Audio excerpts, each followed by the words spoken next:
તમાર બાપુ મારશે ઉપરો જાજો તમાકુ તો લાય પૈસા નથી આરું ના હોય તો જવા દે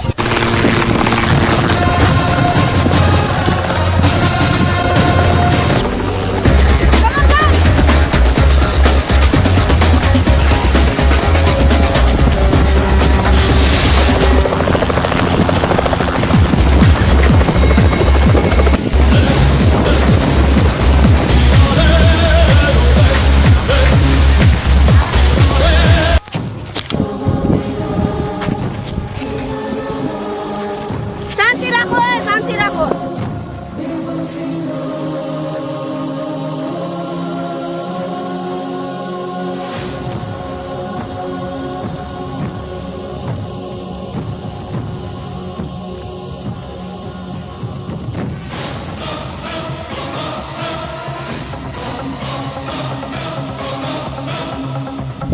I am Firoz.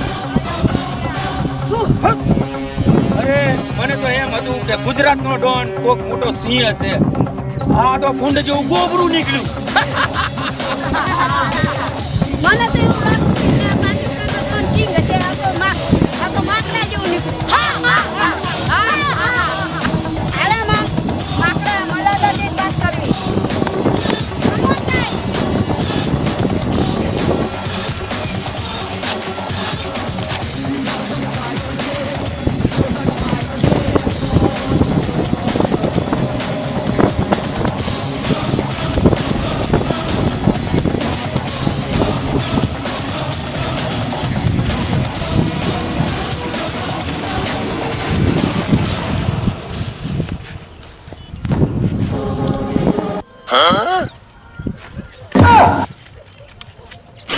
ગુજરાતી હામું તણી કરે હે સૂર્યા, હું બહારથી સીધો છું, અંદરથી હાવ ગેર પડ્યો છું. અરે સૂર્યા, તે મેં તને બોલાવ્યો તું ના આવ્યો, મને જરાય ખોટું ના લાગ્યું. તે મને ઝાપટ મારી ગયો તોય મને ખોટું ન લાગ્યું. હું એક જ ઝાપટ તારા સીધા કાઢી નાખું. પરંતુ મારે સૂર્યા તને મળવું તું. હું ધારું તો તારી આખી જન્મ કુંડલી કાઢી નાખું. કહી દઉં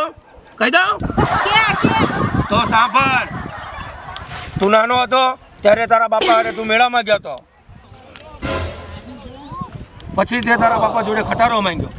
તારા બાપાએ ખટારો ના લાવી આપ્યો. એ પછી તે અહીંયા ધમ પસાડા કરવા માંડ્યા. એ પછી તારા બાપાએ નાની અવળું એક પીપળું લાવી આવ્યું. અરે સૂર્યા, પછી એ પપુડી વગાડતા વગાડતા તું મોટો થયો. પરંતુ સૂર્યા, એક વાત કહેવાની તને રહી ગઈ. એ મેળાની અંદર એક નાનો છોકરો કાગળિયા વીણતો હતો. એની ઉપર તને દયા આવી. એ છોકરાને તું ત્યારે પાસે રાખ્યો અને એનું નામ રાખ્યું તું જાદવ. સાચું ને સૂર્યા? આ છે તારી કુંડલી. સાચું ને સૂર્યા? એ ફિરોજ, હું તારી કુંડલી જાણું છું. ફિરોજ, પહેલા તારું નામ હતું થેરો, પછી તારું નામ થયું પછી ફેરો, અને તું પાકિસ્તાનમાં ભીખ માંગીને પેટ ભરતો હતો. એને પેટ ના ભરાણું, પછી તે કાકરીનો ધંધો કર્યો. આખા પાકિસ્તાને બૈરાની તે ગાર ખાધી. ગાર તો ખાધી પણ તે બૈરાનો મારે ખાધો. બધું ઠીક, કારણ કે તારા નાકમાં શેડા લબડતા હતા. પછી તારા કાકરા વેચાણા નહીં. તું પાછો હવે ગુજરાતમાં આવ્યો. એ સૂર્યા, તું હજુ મને ઓળખતો નથી. લપ કરવી હોય તો આવતો રે. માકડા લપ કરવાની હવે તને બતા દે અમે ગુજરાતી છીએ.